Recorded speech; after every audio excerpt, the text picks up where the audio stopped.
आज के इस कार्यक्रम में उपस्थित बिहार के माननीय उप मुख्यमंत्री श्री तारकिशोर प्रसाद जी, माननीय परिवहन मंत्री श्रीमती शीला कुमारी जी,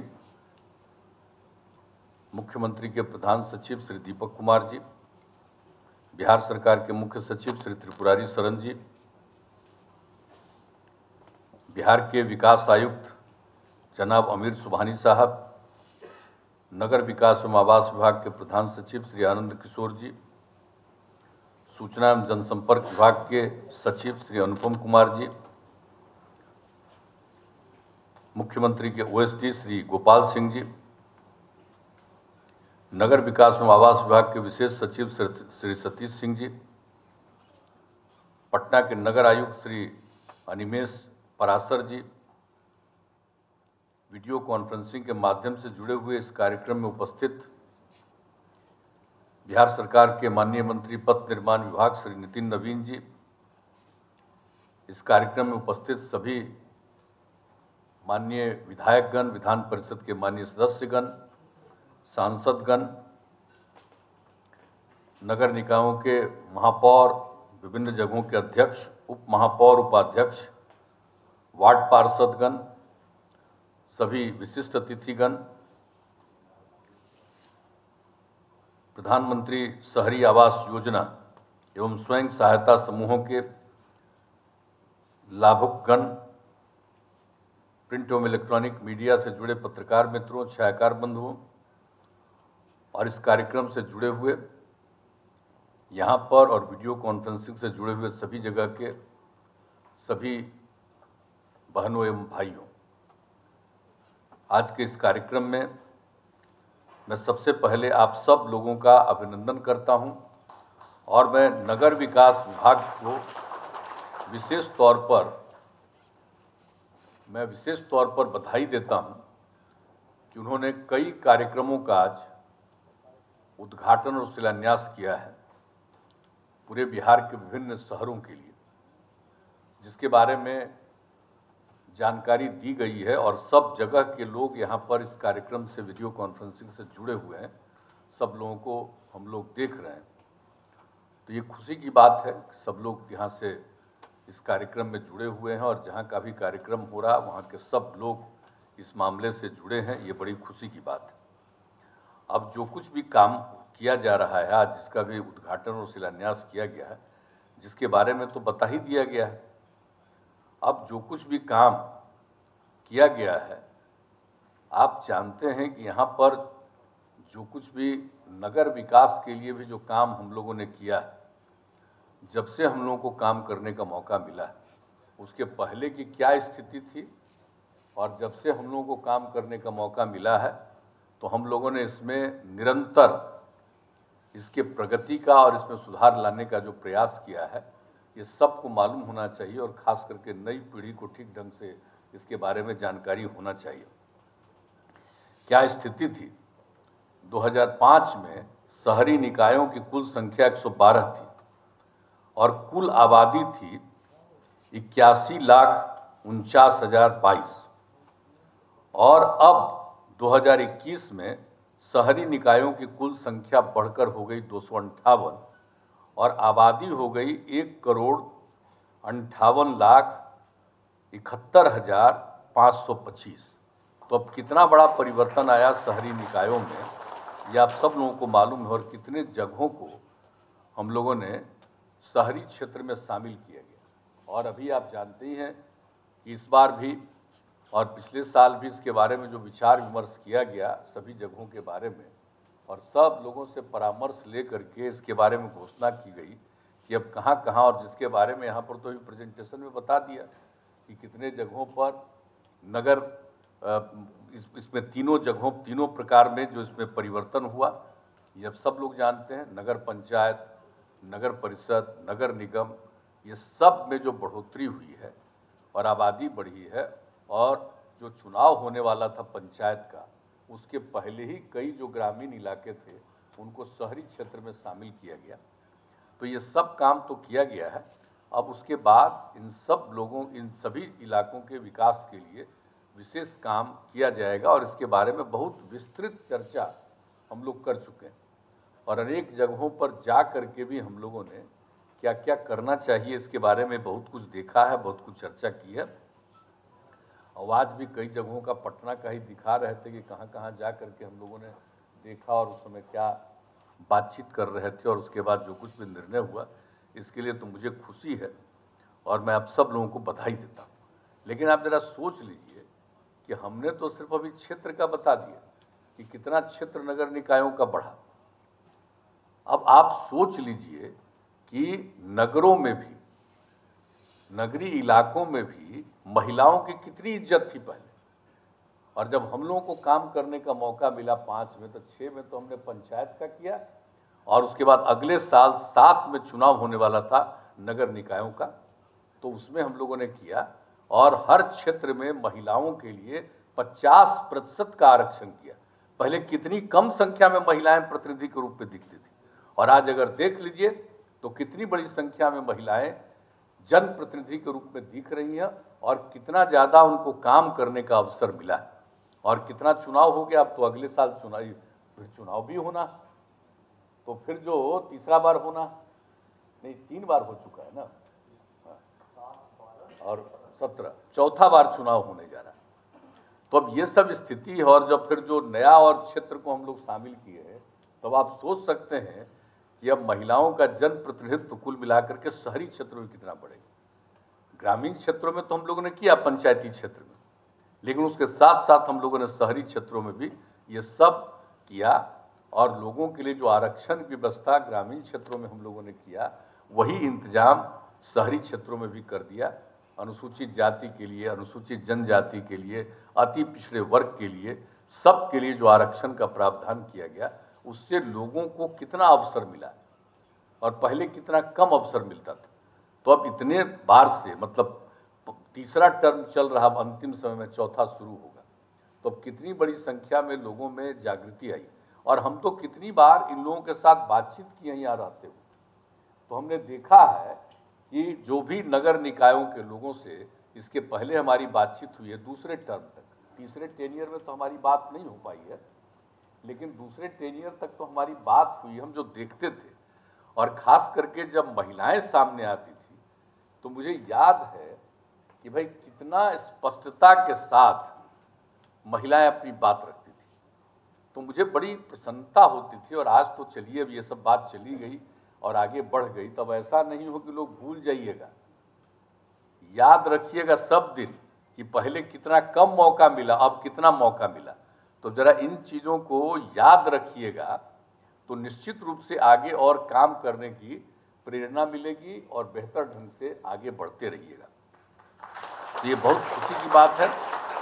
और इसके बाद नगर निकायों के लिए जो पदों का सृजन किया गया, सब कुछ किया गया, लोगों की बहाली शुरू हो गई है और इस पर जब हम लोग मीटिंग करते रहे हैं तो हमने हमेशा कहा है कि भाई इसमें पद का सृजन हो जाना चाहिए, ताकि ठीक ढंग से जो भी हमारे जितने भी हैं नगर निकाय, इन सब का काम ठीक ढंग से किया जा सके।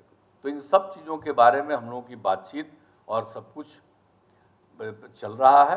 तो इस तरह से कुल मिलाकर के जो सारी बातें हैं बहुत अच्छा है। अब जो कुछ भी काम और भी आगे करने के बारे में जो फैसला हो गया तो बहुत अच्छा है और इस काम को करना चाहिए। अब तो मैं कुछ सुझाव ही दे सकता हूँ। अब जो काम किया गया, जो लगातार इसके क्षेत्र में जो काम किया गया, अब जाते होते थे तो जरा याद करिए ना भाई, और जगह की बात को तो याद करिए ही, लोगों को याद ही रहेगा। जरा पटना वाले कहीं भूल तो नहीं रहे हैं कि पटना का क्या बुरा हाल था। कंकड़बाग से अगर कोई शहर आ जाता था पटना में तो याद है क्या बुरा हाल होता था।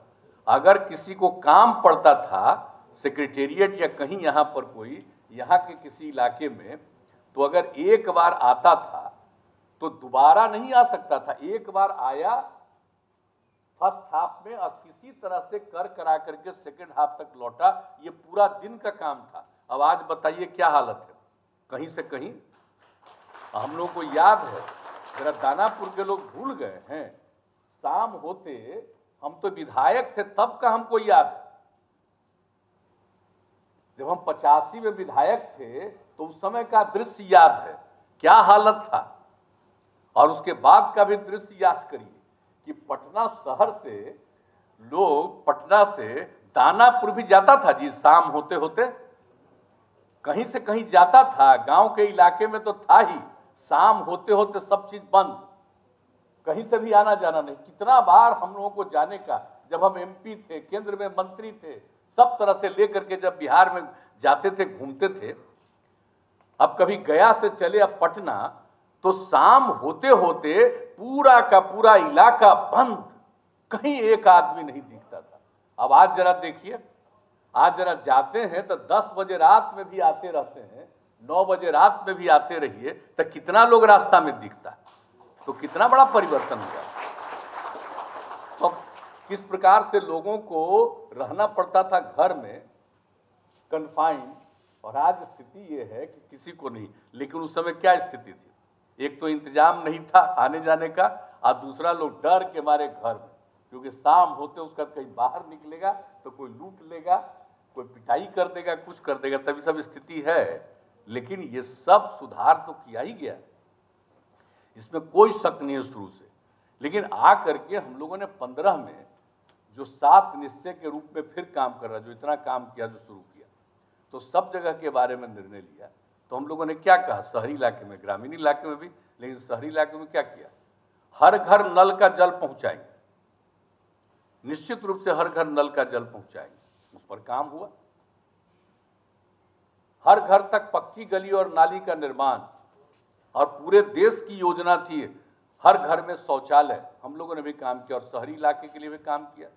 तो हम तो यही चाहेंगे, इसकी समीक्षा अभी कुछ महीना पहले तक हर जगह का देख लिया था हम लोगों ने कि कहां कहां कितना, थोड़ा बहुत, लास्ट ईयर भी, पिछले साल भी, और हर बार हम लोगों ने कहा कि भाई अब इसको तेजी से, एक जगह बचना नहीं चाहिए, हर घर नल का जल हो जाना चाहिए, शौचालय वगैरह का लगभग काम पूरा हो गया, कहीं बचे नहीं।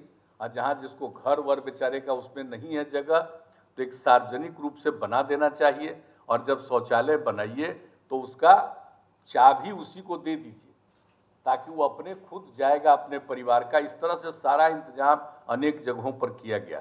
तो हम तो यही चाहेंगे कि भाई इस काम में जरा भी कहीं नहीं बचना चाहिए, और हर घर तक पहुंचने के लिए पक्की गली और नाली का निर्माण का जो है, तो ये काम भी बहुत हद तक हुआ। भी हाल में ही इसके बारे में जो बातचीत होती रही है और इस पर समीक्षा होती रही है, तो उसमें भी बात हुआ। हमारे डिप्टी सीएम है, इस बात को देख रहे हैं, और एक एक बात अभी उन्होंने कहा, हमारे अधिकारी ने भी, प्रधान सचिव ने भी बहुत सारी बातें कही।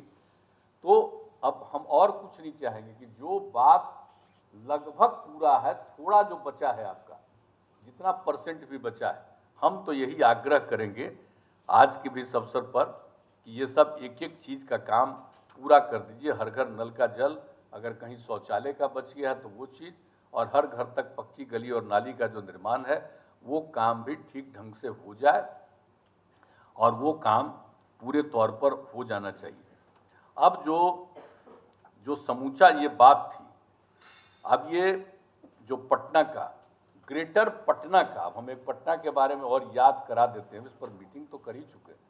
ग्रेटर पटना का पूरा किया गया, ये जाकर के 13-14 में तैयार है, और फिर ग्रेटर पटना के लिए भी हम लोगों ने सब कुछ कि कौन ग्रेटर पटना का पार्ट होगा, और ग्रेटर पटना में कौन जगह क्या होगा, एक एक चीज होगा। और किसी के घर में तो ये सारी बातें तो इन लोगों ने बताई है, जो भी घर का जो इस्तेमाल करिएगा पानी निकलेगा, तो उस पानी को लेकर के बाहर जाना है, और उस पानी को फिर साफ करके, गंदा पानी को, और फिर हमने यही सुझाव दिया है कि शहर के अंदर जितना पानी है उसको देहाती इलाके में सिंचाई के लिए उस पानी का उपयोग। अब इसके लिए 3 साल पहले से, और हमने इसके लिए जो जल संसाधन विभाग है उसको भी कहा, तो उन लोगों ने इसका काफी एक कॉस्टली बना दिया था। तो फिर उस पर भी हमने मीटिंग की कि इतना कॉस्टली की जरूरत नहीं जो आप सोच रहे हैं, ये करके इसको पहुंचाइए, और लोग सुविधा से अपने खेती के काम में लोग लेंगे। तो ये 2 चीज को भी हम आप लोगों को भी ध्यान दिलाना चाहेंगे कि ग्रेटर पटना का भी काम जो है भूलिएगा मत। अब जो ग्रेटर पटना के लिए कितना साल लगाया गया, और उसके लिए पूरा का पूरा इसको तय किया गया, इसका पूरा का पूरा क्षेत्रफल और एक एक चीज। तो उसी के हिसाब से जो तय चीज है, हमने पहले भी आपकी मीटिंग में कहा, आज भी आपने हमको बुलाया है, तो एक ही हम सुझाव देंगे कि पटना के लिए, राजधानी पटना के लिए उस चीज का भी काम आप लोग जरा तीव्रता से जरूर करिएगा। ये हमारा सुझाव आप सब लोगों के प्रति होगा। और जो कुछ भी सिंचाई के लिए हमने कहा, हमको तो आप लोगों ने सूचना दी है कि 8-9 जगहों पर डीपीआर तैयार किए। ये जान करके मुझको अच्छा लगा। अब डीपीआर आप तैयार किए, उसको इफेक्टिवली जल्दी से जल्दी बना करके, ताकि कहीं से भी इधर से उधर नहीं हो। अब उसके अलावे जो कुछ भी था कि इसको तेजी से काम को पूरा करना। अब आप समझ लीजिए कि ये सब काम तो करना ही है और इन सब चीज़ों को तो तेजी से करना ही है। और जो कुछ भी बात आप लोगों ने पूरे तौर पर बता दिया कि 4 जो शहर को किया गया, नगर निगमों को, तो उन सभी जगहों पर, सब जगह का पूरा काम जो चारों जगहों पर इसको केंद्र ने स्वीकृत किया है, तो उन सब जगहों पर भी काम को आज आपने पटना शहर का और अन्य जगहों का भी किया है, कुछ काम शुरू कराया है। तो उन सब चीज़ों का भी जो काम आपने शुरू कराया है, ये खुशी की बात है। और इन सब चीज़ों को आप पूरे तौर पर और तेजी से काम जरूर करवाइए। सभी अन्य जगहों के लिए जो राज्य सरकार की तरफ से किया जा रहा है, उसकी तो हमने चर्चा कर दी, करना ही है। लेकिन जो बात आया है 4 शहरों को जो चिन्हित किया गया, तो स्मार्ट सिटी, तो उसके लिए जो भी काम है उस पर भी मीटिंग हो गई। और उस मीटिंग में तो उसके लिए इसका नाम जो स्मार्ट सिटी दिया गया, तो इसका सिटी को स्मार्ट बना ही देना। नाम खाली स्मार्ट सिटी नहीं होना चाहिए, सही माने में स्मार्ट बन जाना चाहिए। तब देखिए, पटना शहर में बहुत दिन लगा है बिना मतलब का काम। अब आप लोगों ने तो काम शुरू किया, खुशी की बात। मैं डिप्टी सीएम को इसके लिए, आप सब लोगों को, पूरे विभाग को मैं बधाई देता हूँ कि अब काम तो शुरू किया और आज तो कई चीज़ों को आप लोगों ने शुरू किया। नहीं तो इसका काम ही नहीं शुरू हुआ था और अन्य जगहों पर भी काम नहीं शुरू हुआ ठीक ढंग से। तो चारों जगहों पर, मुजफ्फरपुर है आपका, यहाँ का बिहार शरीफ है, और अब यहाँ भागलपुर, ये 4 जगहों पर, इन सभी जगहों पर भी काम इसका तेजी से स्मार्ट सिटी वाला भी कराइएगा, ये हमारा आग्रह है। और बाकी जगहों पर जो राज्य की तरफ से जो कुछ भी काम किया जाता है, वो काम तो करना ही है। और स्मार्ट सिटी में भी एक हिस्सा जो आता है केंद्र का सहयोग, लेकिन उसका बहुत बड़ा हिस्सा है जो राज्य को अपनी तरफ से उस चीज को और बेहतर करना, क्योंकि कम पैसा से नहीं होगा। इसके बारे में हम लोग मीटिंग कर चुके हैं कि मात्र कुछ ही पैसे पर स्मार्ट नहीं बनेगा, वो तो करिए ही उसका इस्तेमाल, लेकिन इसको सही मायने में स्मार्ट बनाने में और जितना पैसे की जरूरत हो उतना करिए। और इसके लिए तो प्रावधान किया गया, अब ये भी नहीं है, उसके लिए भी अलग से शहरी क्षेत्रों के लिए प्रावधान किया गया। तो इस सब काम को जरा काइंडली तेजी से पूरा करिए। अभी तो आप लोगों ने बहुत सारी योजनाओं की शुरुआत की है, तो इसीलिए हम चाहते हैं कि और तेजी से इन सब चीज़ों पर काम कर दीजिएगा। और जो कुछ भी 7 निश्चय 2 अब जो भी हम लोगों ने तय कर लिया है, अब उसमें तो आप जानते ही हैं कि जो हो गया है, अब इसमें तो सबको मालूम है कि ठोस एवं इसका जो तरल अपशिष्ट प्रबंधन है, तो इसके लिए जो भी काम हुआ है, तो इसमें 258 नगर निकायों ठोस एवं तरल अपशिष्ट प्रबंधन की योजना तैयार की जा रही है। ये खुशी की बात है। और आज तो कुछ आप लोगों ने इसके बारे में काम भी शुरू कराया है, ये खुशी की बात है। और जो बात हम लोगों की हो गई है कि वृद्धजनों के लिए आश्रम स्थल का, तो जो वृद्ध जन है भाई, जिसको घर में कोई देखने वाला नहीं, हम लोग तो बराबर कहते हैं बाल बच्चा को और सबको देखना चाहिए। अगर कोई नहीं देखता है तो वैसे वृद्ध जन घर से निकल करके दूसरी तरफ रखना चाहते हैं। इसलिए हम लोग 7 निश्चय 2 में पहले तो थोड़ा बहुत इंतजाम है, तो हम लोगों ने दूसरा कर दिया कि जो वृद्ध जनों के रहने के लिए, उसके लिए पूरे तौर पर इंतजाम किया जाए। तो उसके बारे में हमको आप लोगों ने बताया है कि वृद्धाश्रम की स्थापना हेतु एजेंसी चयन की प्रक्रिया चल रही है, खुशी की बात है। लेकिन अब इसमें भी हम लोगों को जितना तेजी से काम करके इसको प्रारंभ कर दिया जाए, तो लोगों को दिखाई पड़ने लगेगा जब सही मायने में किस तरह से वृद्धजनों को रखेंगे। और उसी तरह से शहर में जो गरीब लोग रहते हैं, जिनके रहने की कोई जगह नहीं, आज जरा सा देख लीजिए ना शहरी क्षेत्रों में, कोई भी आकर के सड़क के किनारे कहीं पर भी रह रहा है तो हम तो अभी नहीं करते हैं, बाकी लोग तो हटाते हैं, हम लोग तो नहीं करते। लेकिन हमने यही ना कहा है कि भाई सबके सही मायने में रहने का प्रबंध करिए। शहर वहर के रोड के बगल में रहने का क्या मतलब है, या कहीं ब्रिज बना है तो उसके बाद उसके नीचे रहने का क्या मतलब है, उसका कोई मतलब नहीं। क्योंकि उसको जगह नहीं है, वहां पर रहना ठीक नहीं है। इसलिए हमने कहा कि सभी शहरी क्षेत्रों में एकदम बिल्कुल बड़ा बड़ा भवन, मल्टी स्टोरी बिल्डिंग बनाना है, और उसी बिल्डिंग में चाहे जितने लोग हैं ऐसे सब लोगों के रहने के लिए उसके लिए जगह सरकार की तरफ से ही उपलब्ध करा दिया जाएगा। पूरा का पूरा बिल्डिंग, उसमें उसका कुछ नहीं लगेगा। ऐसे जितने लोग हैं शहर में जिसको रहने की कोई जगह नहीं, कहीं से कहीं किनारे में रह रहा है, ऐसे ही अब देखने में कितना खराब लगता है साहब। सबके बाल बच्चे हैं, उसको पढ़ना है, आगे बढ़ना है, इसलिए वैसी जगहों पर रहना रहे वो अच्छी बात नहीं। उसके रहने के लिए प्रॉपर जगह होना चाहिए। इसलिए हम लोगों ने 7 निश्चय 2 में जो पिछले साल चुनाव के समय हम लोगों ने ऐलान किया, और चुनाव के बाद इसके लिए एक एक चीज पर विस्तृत रूप से चर्चा करके कैबिनेट से उसको अप्रूवल दे दिया, और उसके बाद इस पर काम करने के लिए सब जगह जो हम लोगों ने किया है कि जितना भी शहरी गरीब हैं उनको बहुमंजिला आवासन के लिए जहां जहां जो जरूरत है बहुमंजिला आवासन करके उसको दे दीजिए, तब रह जाएगा। और उसमें इंतजाम कर देना है। ये भी हमने कहा बहुमंजिला बनाएंगे तो नीचे से ऊपर बेचारा खाली जाएगा चढ़ करके, उसके जाने के लिए भी सारा इंतजाम सब कुछ करने का, ताकि उन चीजों का मेंटेनेंस भी सरकार की तरफ से किया जाएगा। उसको ये चिंता करने की जरूरत नहीं। वैसे लोग अपना रहेंगे, इत्मीनान से रहेंगे, ताकि किसी को चिंता नहीं, और उसको खुद भी अपने परिवार को, और सबसे बड़ी बात है कि बाल बच्चों को ठीक ढंग से पढ़ाने और उसको आगे बढ़ाने में उसको सहूलियत मिलेगी। इसलिए इस काम को करने के लिए हम लोगों ने तय किया है। तो ये काम भी अब शुरू आप लोग करने जा रहे हैं। चयनित भूमि क्रय की जाने वाली भूमि के प्रस्ताव मांगे गए हैं, तो उसके बारे में देखा जा रहा है कि कहाँ कहाँ जमीन को लेकर के और उसका क्रय करना है। अब जो भी रेट रहे करके हम लोग इसकी शुरुआत कर देंगे। देखिए, पहले हम लोगों ने कहा था कि शहरी इलाके में कुछ ऐसा बनना चाहिए, तो आप जानते हैं पहला टर्म में जब आए थे तभी देख करके पटना टाउन में, तो एक ही जगह, बाद में फिर इस सब चीज को भूल जाता है, मिस कर जाता है। पहला टर्म में जो शुरू करा है एक ही जगह बन सका, वहां जाके देखिए शिलान्यास किया, बाद में उसका उद्घाटन भी किया, लेकिन बाद में फिर नहीं बन पाया। ये हमको बहुत दुख होता है। इसलिए अब इसको फिर से हम लोगों ने शुरू करवाया था, तो हमने कहा कि नहीं, अब इसको 7 निश्चय में हम डालेंगे, 7 निश्चय 2 में, ताकि आगे के बारे में चाहे इसके लिए जितना पैसा लगे सरकार की तरफ से उसका प्रबंध किया जाएगा, ताकि ऐसे लोगों को रहने की सुविधा हो जाए, गरीब गुरबा तबके को रहने की। तो वो काम किया जा रहा। और फिर आप सभी जानते हैं सभी शहरों में स्मार्ट वाटर ड्रेनेज सिस्टम को विकसित किया जाएगा, जिससे कि जल जमाव की समस्या न हो। उसकी चर्चा हम कर चुके हैं।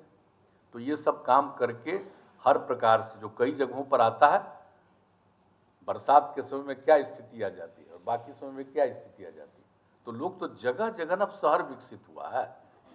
अब पटना टाउन हो या कोई और टाउन हो, देखिएगा तो जहां पर पहले से ही पानी जमा रहता था, अब वहां पर तो घर बन गया है। तो जो पानी जमा रहता था और बाद में पानी निकलता था, अब वो सब बात तो नहीं, सब जगह बनने लगा। तो सब जगह बनने लगा तो समस्या तो आनी ही है। तो अब चूंकि समस्या आनी है, तो उसका समाधान यही हो सकता है कि स्मार्ट वाटर ड्रेनेज सिस्टम को विकसित किया जाए और सबको सहूलियत हो जाए। क्योंकि रोक तो नहीं ना सकते हैं, आबादी है तो रहेगा, तो कहीं रहेगा, तो जैसा जमीन है उसी पर न बनाएगा बेचारा सब। तो सब तो चल ही रहा था। इसको देखते हुए जो तय किया गया, तो उसको वो भी एक है। और एक जो सबसे बड़ी चीज है कि सभी शहरों और महत्वपूर्ण नदी घाट है उसके बगल में, उसमें विद्युत शवदाह गृह सहित मोक्ष धाम का निर्माण, ये भी हम लोगों ने तय किया। अभी जहां तहां लोगों को करना पड़ता है अंतिम संस्कार ये वो, तो उससे लोगों को ठीक ढंग की सुविधा अनेक जगहों पर करने का भी हम लोगों ने निर्णय ले लिया, ताकि कोई भी जो अपने परिवार के किसी का भी अंतिम संस्कार करने जाएगा तो कोई तरह की दिक्कत उसको नहीं होगी और वहाँ पर किसी तरह की गंदगी का उसको सामना नहीं करना पड़े। तो इसीलिए हम लोगों ने ये भी कर दिया है कि सभी जगह पर विद्युत शवदाह गृह भी रहेगा और मोक्ष धाम भी रहेगा। तो सब चीज को सारे चीज का इंतजाम किया जा रहा। और उसके अलावे ये सब 5 चीज के अलावे जो पूरे शहरी क्षेत्र के लिए 5 कन्फाइंड और तय कर दिया गया, लेकिन इसके अलावे जैसे गांव के लिए किया गया वैसे शहरी के लिए क्या किया। सड़कें तो बहुत बना रहे हैं, आवागमन कितना बढ़ गया, कितने वाहन का परिचालन हो गया, सब कुछ हो गया है, तो कई जगह पर दिक्कत होती है। अब जितना ज्यादा बढ़ रहा है तो हम लोगों ने क्या कहा था, पटना की राजधानी किसी भी कोने से कोई चल करके आना चाहे तो पहले लक्ष्य रखा कि 6 घंटा। अब वो 6 घंटा का लक्ष्य पूरा हुआ तो हम लोगों ने तय कर दिया 5 घंटा, कि 5 घंटा में ऊपर राजधानी पटना पहुंच जाए। तो उस पर काम चल रहा है। अब धीरे धीरे इतना ज्यादा वाहन का परिचालन और सब कुछ जितना ज्यादा होता है तो उसके चलते जगह जगह बहुत दिक्कत होने लगती है। तो उसके लिए भी हम लोगों ने कहा कि भाई शहरी क्षेत्रों में आवश्यकता अनुसार जहां बाईपास बना सकते हैं वहां पर बाईपास बनाएं, और जहां पर बाईपास बनाना मुश्किल है, मान लीजिए अब जगह बाईपास बनाना चाहते हैं तो जगह मिलने में आपको भारी कठिनाई है, तो बाईपास जहां पर नहीं बन सकता है तो हर शहर में जहां भी आवश्यकता है वहां पर आने जाने के लिए, दूर एक जगह से दूसरी जगह जाने वालों को जाने के लिए सुविधा हो तो बाईपास, और बाईपास जहां नहीं बन सकता है वहां पर फ्लाईओवर बनाइए, ऊपर से इधर से नीचे जाएगा। पटना में कितना फ्लाईओवर बनवाए, शुरू में तो लोगों को लग रहा था कि बड़ा विरोध कर रहा था, तो हम जाकर के नहीं बोले, एक एक जगह हम जाकर के समझाया कि काहे के लिए आप सोच रहे हैं भाई। तो सबको समझ में आने लगा। आप देखिए कैसे जाते हैं, यहां से चल करके दानापुर में कितना देर में पहुंचते थे, आप जरा बताइए कै मिनट लगता है। तो सोच लीजिए कि कितनी सुविधा और पहले कितना दिक्कत था। तो कितना अब यहां भी हम पटना शहर में भी कितना बनवाए, कितना बाईपास बनवाए। हम चाहते हैं इसी तरह से बिहार के हर शहरी इलाके में, ग्रामीण अंचल का तो है ही, लेकिन शहरी इलाकों के बारे में भी 7 निश्चय 2 में किया कि बाईपास या जहां बाईपास नहीं बन सकता है वहां पर फ्लाईओवर का निर्माण कराया जाए। तो ये सब काम करना है, इसलिए अब तो कहेंगे काम शुरू कर दिया है, कई चीजों को तय कर दिया है, और हमारे उप मुख्यमंत्री जी पूरा देखते रहते हैं और हमेशा हम लोगों की बातचीत होती रहती है, और हम लोग इसके लिए आपस में बैठ करके समीक्षा बैठक भी करते हैं। जब आज का तय किए इस कार्यक्रम का, इसके पहले 2-3 राउंड हम लोगों की बैठक हुई है, समीक्षा की बैठक हुई, और हमने बार बार यही कहा शुरू से कि अगर कोई चीज का शिलान्यास करवाइएगा ना तो शिलान्यास तभी करवाइए जब सही मायने में उसका काम शुरू हो जाएगा। ऐसा नहीं होना चाहिए खाली शिलान्यास हो, नहीं तो कहीं कहीं कहता है शिलान्यास हो गया काम नहीं। तब तो हम लोगों ने तय कर दिया शिलान्यास तभी होगा जब उसके बारे में बाकी सब चीजें तय हो गई, और कभी कोई टेंडर करना सब चीज हो गया, और जैसे ही शिलान्यास हुआ तो कार्यारंभ होगा, काम शुरू होगा। ये सब बात हम लोग आपस में अनेकों बार किए। आज कम से कम इतनी बड़ी संख्या में आप लोगों ने काम शुरू किया है, तो ये बहुत अच्छी बात है।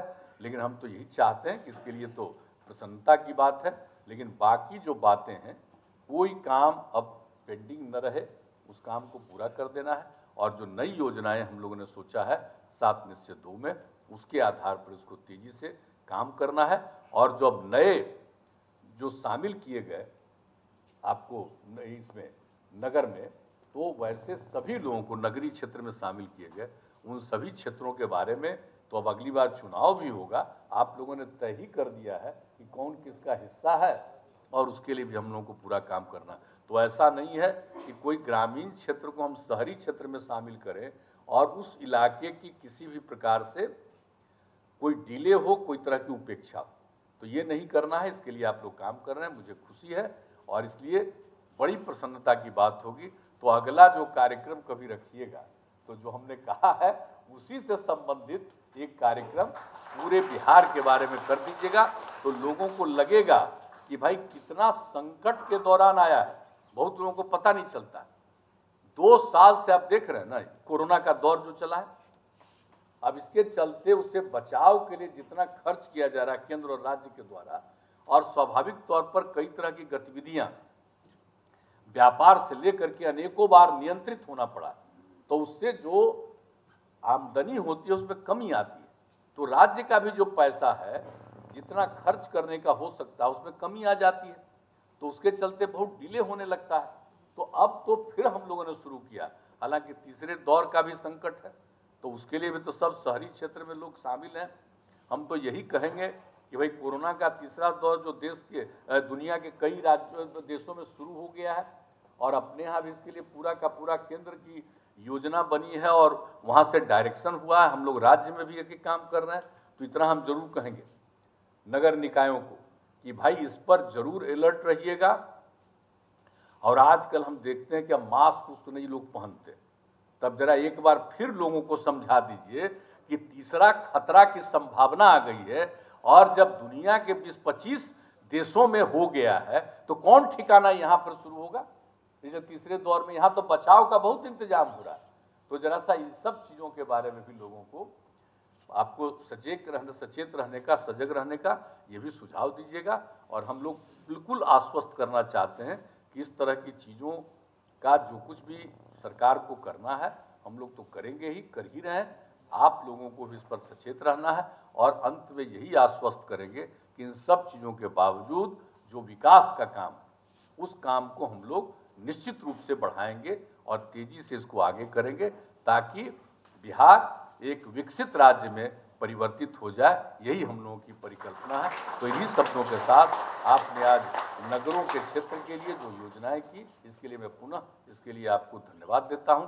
सब लोग शामिल हुए, सब लोगों का मैं अभिनंदन करता हूं, और काम खूब अच्छे ढंग से और तेजी के साथ ये सब होता रहे। इन्हीं शब्दों के साथ मैं आप सब लोगों को धन्यवाद देते हुए अपनी बात समाप्त करता हूं।